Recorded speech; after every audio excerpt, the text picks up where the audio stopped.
like sending these Asian basketball players to tour the world. They don't have jobs in America playing basketball. Otherwise, we would have heard of them. You know what I mean? In America, we're so progressive that we have Asian people playing basketball. You know what I mean? You're going for what? Hey, yo, we're going for woke. Systemic racism's been real. Get this boot off my throat. We're not here to brainwash or be choosing a side. We're just two Asian guys here to open your eyes. Okay. Welcome back to Going for Woke. This is episode 3.1. In this series, we're exploring the real reason Asians are successful in America. It wasn't always the case. Last episode, we looked at how Asians in the 1800s were an underclass here in America. So, how things have changed. But how? How did that happen? Well, in this episode, we're going to look at how Cold War geopolitics intersected with the civil rights issues here in the States during the 40s, the 50s, and the 60s to cause this change of heart and policy. We hope you find it eye-opening. So, yeah, let's get into this whole thing about the Cold War. All right, so the World War II ended. Now the US is engaged in this Cold War with the Soviet Union. America is trying to show to the rest of the world democracy and capitalism is the way to go. The Soviet Union is trying to show the rest of the world communism is the way to go. The Soviet Union, they loved highlighting the racial injustices that were going on in the United States, and they would spread that propaganda all over the world. They would be like, hey, look how the United States treats its black people, how they treat their Asian people, right? And the Soviet Union was really invested in this and took a lot of interest in the racial inequality that was just like today. Just like today, yes. It's like today. And so, for example, have you heard of the Scottsboro Boys, Calvin? No. So I'll just briefly go over it. But in 1931, there was a Scottsboro case where 9 black teenage boys between the ages of 12 and 19, they were accused of raping 2 white women in Alabama in 1931. They were put on trial. They were all convicted to the death penalty right away, despite evidence that this rape never happened. One of the white women actually finally confessed, no, we were actually lying the whole time. And she said it's because we were both white prostitutes. We were crossing state lines, which was illegal at that time. And we were scared that we might go to jail. So as soon as we got off the train with these black boys, we screamed rape and just accused them of it. Even there was a medical examiner who came out and testified, no rape took place, right? But despite that, with an all-white jury, these 9 black teenagers were sentenced to death right away. It was a really quick trial. And it got appealed and appealed and appealed, got all the way up to the Supreme Court. The Supreme Court said, no, this is messed up because I think their counsel was incompetent. Okay, so the case got sent back down, and then it worked its way up from the state level again because all of them got convicted again, right? Jeez. And then it got appealed and appealed and appealed, and then it got to the Supreme Court again. So 2 Supreme Court cases came just out of the Scottsboro Boys case. And that time around, it's because the Supreme Court said, well, they were not judged by the jury of their peers, which would have to include other black Americans. They were, given this death penalty by an all-white jury. So that's unconstitutional. So the case got sent back down again. But then they got convicted again, but then they appealed, and then some of them were able to get off, whatnot. But anyways, on average, each of the Scottsboro Boys, they spent on an average of 10 years in prison. And all of them, they had screwed up lives afterwards because, you spend your formative years, your 20s in prison. What do you think that's going to do to you for the rest of your life? Right. So it's it kind of reminds me of the Central Park 5. It was all of them. Yeah. Just mentally just messed up. Exactly. And so this whole Scottsboro thing is going on. It's considered an American tragedy. To Kill a Mockingbird was inspired by the Scottsboro Boys, and it's also seen as a big thing that pushed civil rights movement as well, right? But check this out, right? You know how I told you they were appealing and appealing and appealing and got to the Supreme Court and then did that all over again and got to the Supreme Court twice? Guess who was funding the lawyers that helped them get through all these processes? It was the Soviet Union, right? Because it was the International Labor Defense who was helping these Scottsboro boys. And the International Labor Defense, they were funded by the American Communist Party, and the American Communist Party was funded by the Soviet Union. So, and so while this whole thing is happening, the Soviets they're like really glad this is happening. And so, those of you listening, we have this poster of Soviet propaganda that was drawn at that time, and it says, it demands freedom to the prisoners of Scottsboro.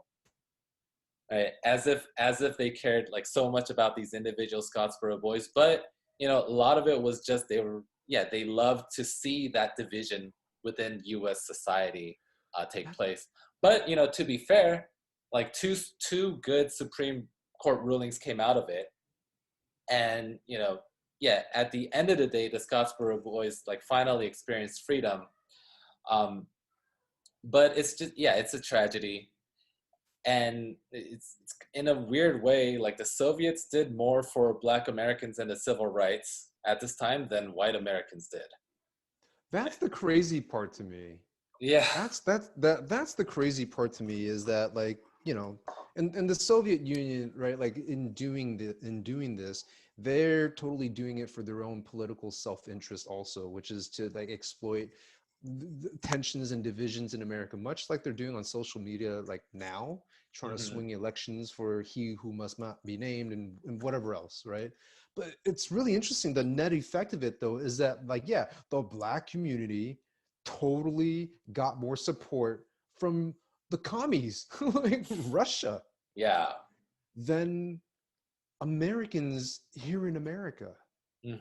Like that is hard to fathom in a way where that's just hard to fathom. Yeah, it's pretty. I was pretty shocked to learn all of this too.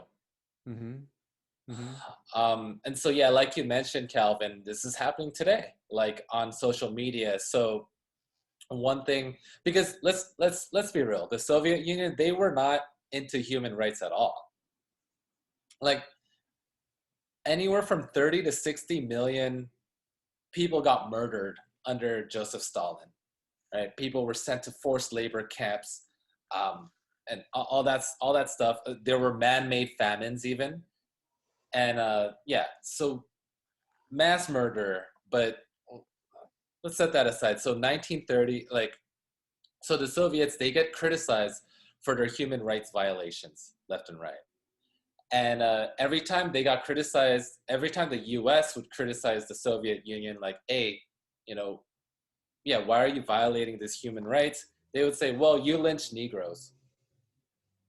And that was their, so that was their whataboutism. Well, it's like, well, what about you? Look at how you treat Black Americans. So just leave us alone as we let 60 million people starve to death or like get sent to forced labor camps and stuff. And it's true, but it's also whataboutism, right? So it's just important to keep that in mind. So on the left-hand side, you see a picture of the Statue of Liberty holding up the torch and a Black American being lynched from that torch. And this poster was printed and spread all over the world. On the right, we see in 2016, Russian trolls, they bought this Facebook ad, and I'll just read it to you guys. So this Facebook ad, it says, I find it very disturbing that the Black Panthers were called terrorists and sent to prison while the KKK still exists and is legal. Do you see the difference? The media can't. Yeah, and on the left-hand side, you see the Black Panther holding a baby. On the right-hand side, you see a KKK member holding a noose. And basically, again, this is an issue, right? That the Black Panthers are painted in this terrible way when they shouldn't be, and then the KKK, like, not so much. But although that's true, the real point that the the Internet Research Agency, which is a Russian troll farm, real reason they bought this ad and displayed this on Facebook was because they wanted people to distrust the media and to be splintered and to kind of take advantage of those factions that are already in place. So kind of the same playbook going on in both images. Yeah. Now let's find a way to like relate it back to, right, like Yes. Asians in America. Yeah. Yeah. We'll get to that. Just give me one more thing, and Okay. then we'll go straight to that. So, another big thing was Little Rock. So Little Rock integration. What happened was the Supreme Court, Brown versus Board of Education, said schools are no longer allowed to segregate. So,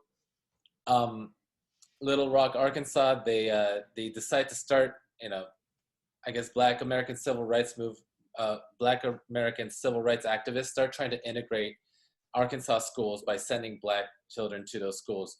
So the governor of Arkansas calls up the National Guard and prevents Black kids from entering their high school, right?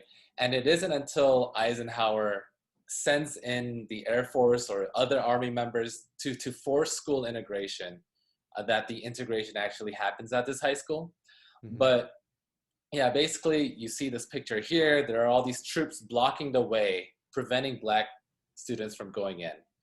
And so the Soviets, they loved this image. They printed this image in all the ways that they could, spread it all around the world with this headline, "Troops advance against children," which is completely not true. They weren't advancing against children, but nonetheless, it's a bad look because you can't justify it by saying, no, they weren't advancing against the children. They were just preventing them from They were just trying to stop them from going to school. Yeah. So it's a bad look either way, right? Yeah. Like, but of go course, ahead, trying to explain it. How dare you? Yeah. But either way, like that's the Soviets. They exaggerate, stretch the truth, spread this image all over the world, and so the international effects of the Soviet smear campaign against Americans, it starts to be noticed by the U.S. ambassador as well as their Secretary of State. So let me read this quote to you by Henry Cabot Lodge, who was the U.S. ambassador to the UN. Quote, "Here at the United Nations, I can see clearly the harm that the riots in Little Rock are doing to our foreign relations. More than 2/3 of the world is non-white, and the reactions of the representatives of these people is easy to see." And this propaganda was spread far and wide, especially about Little Rock. So, for example, when Richard Nixon was the vice president and he visited Latin America on behalf of America, these Latin American protesters are shouting at him like, "Little Rock, Little Rock, Little Rock." Oh, whoa. Well, because like all this anger towards the U.S. government was just like, being spread, so that people wouldn't want to become democracies and capitalistic countries. Mm-hmm. One more quote just regarding this Little Rock thing was said by John Dillis, who was the Secretary of State, and quote, "This is ruining our foreign policy. The effect of this in Asia and Africa will be worse for us than Hungary was for the Russians." And Hungary, there was a Hungarian revolution, but the Soviets crushed it, and it made the Soviets look really bad, with human rights violations and all that. So as we can see, these things, it was just not a good look for the U.S. government. And I'm gonna get to the Asians in just like a couple more minutes, but just bear with me here. Like Moscow, Soviet Union, they even brought Black Americans to Moscow and gave them the red carpet treatment.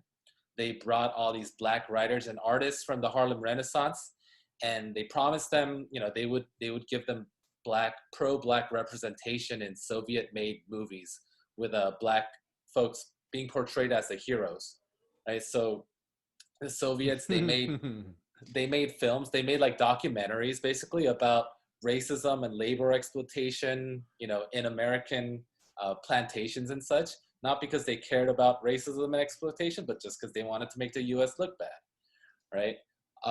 And yeah, when these Black artists or writers would come, they would just warmly embrace them. to the point that this one Black American singer and actor named Paul Robeson, he said, "quote I feel like a human being for the first time." Hmm. And not only that, there were several. So, for example, thousands of white Americans were also lured to the Soviet Union for the promise of a better life under communism.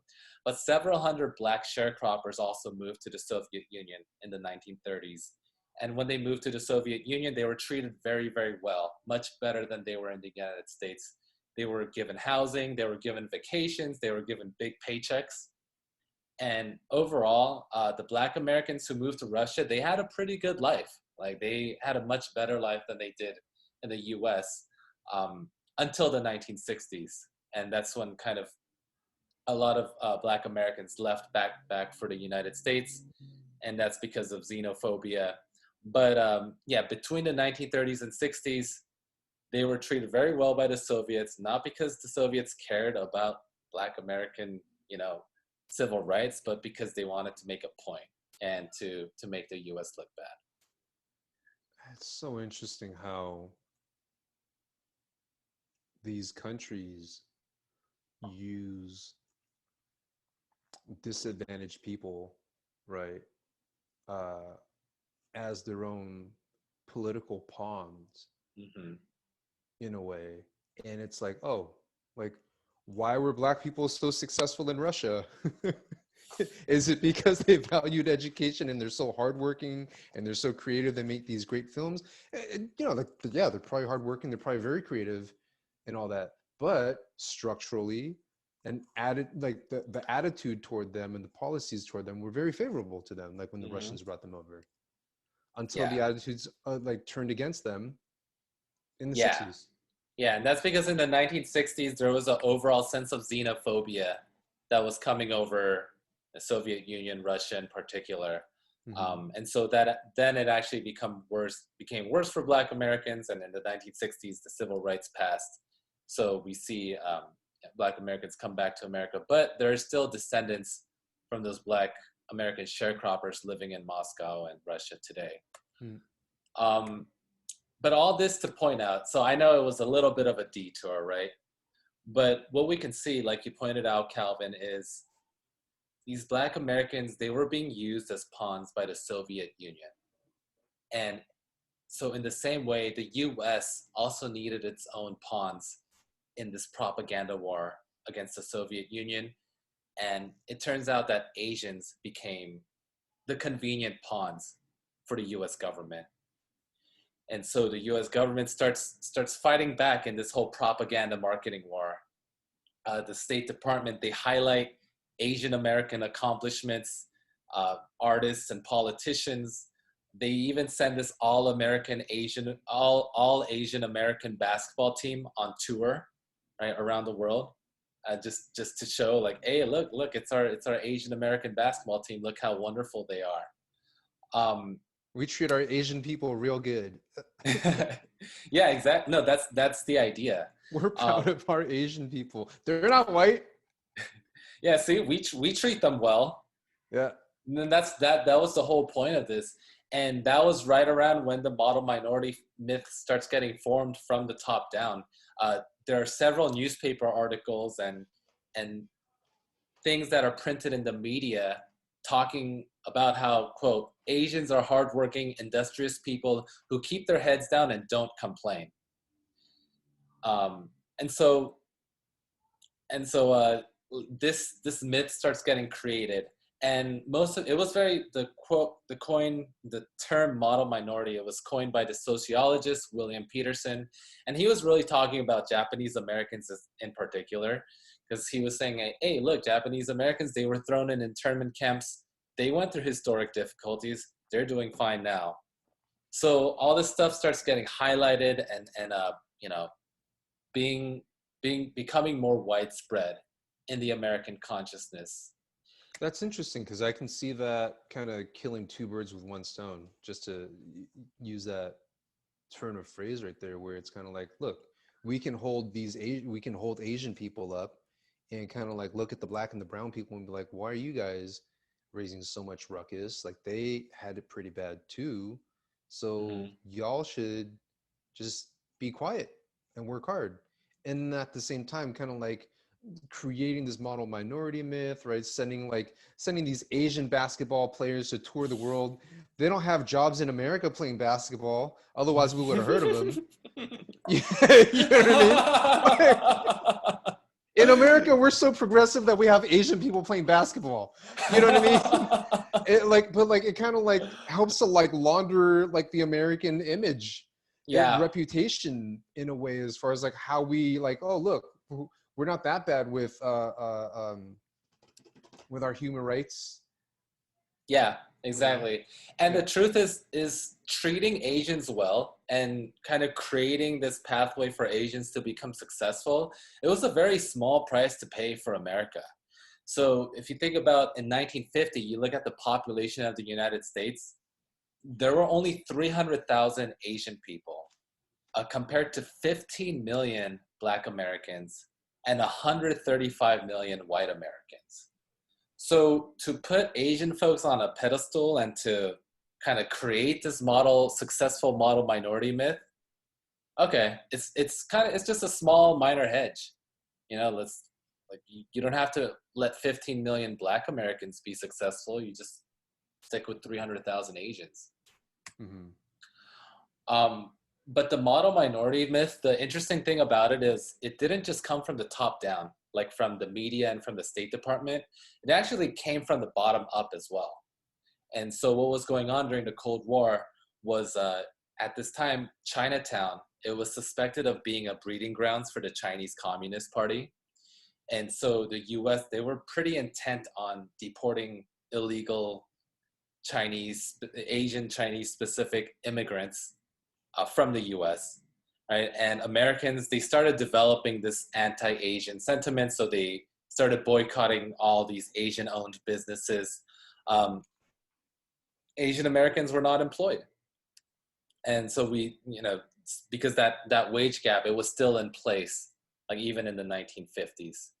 So because of all these conditions happening, uh, the Asian American community and Chinatown in particular, they started circulating stories in the media about how, Chinese folks, Asian folks were just like super well behaved, stay out of trouble. There's no need to deport us. Like our Chinese kids, they go to regular school and then they go to Chinese school right after. They stay out of trouble. We have all these Confucian values, which are, complementary to Puritan values. And the Asian community, they themselves are creating these model minority stories as a survival strategy. Yeah. You know, an interesting side note is that the Black American community was also trying to sell a model minority myth. They would protest peacefully while wearing their Sunday best to be like, look how American we are, look how well behaved and good we are. So both Blacks and Asians were trying to sell the model minority myth, but it was bought up more. The Asian model minority myth was more supported and bought by both the US government and the media and the general population. But the truth is the model minority myth, it was always false, because even back then, like in the 1950s and before, there were high crime and poverty rates within Asian communities. And kind of like we mentioned before, when you're banned from lots of industries, you're going to go into gambling, prostitution, drug dealing. Well, that was all still going on, right, at this time. It's not like companies started hiring Asian people, right, during the Cold War. So there was still high crime and high poverty. And when you look at, so that was true back then, and it's still true today. Because, for example, when you look at Chinese immigrants who go to Spain or Koreans who live in Japan, they have some of the lowest educational and economic outcomes Because of discrimination. because of discrimination. I didn't know that about Chinese people in Spain. Yeah, I know for sure about Koreans in Japan. yeah, yeah. Mhm. So it goes to show, like, it's not because Chinese people in America value education and hard work while Chinese people in Spain don't, right? And the same Different thing with, cultures. yeah. Cultures. Yeah, and same thing with Koreans in America versus Japan. But it goes to show, like, you're really allowed to go as far as your environment lets you go. These systemic, structural things around you, these attitudes toward you, Yeah, these policies toward you make a huge difference. makes a huge difference. Exactly. Exactly. Mhm. And so the model minority myth, it was always false. But here's what made it even worse. Thanks for listening. Join us next time for our concluding episode. We'll explore the Immigration Act and model minority myth, and ultimately, we want to shine a light on what this Asian American story could mean for all Americans. In the meanwhile, thanks for going for woke with us. We'll catch you next time.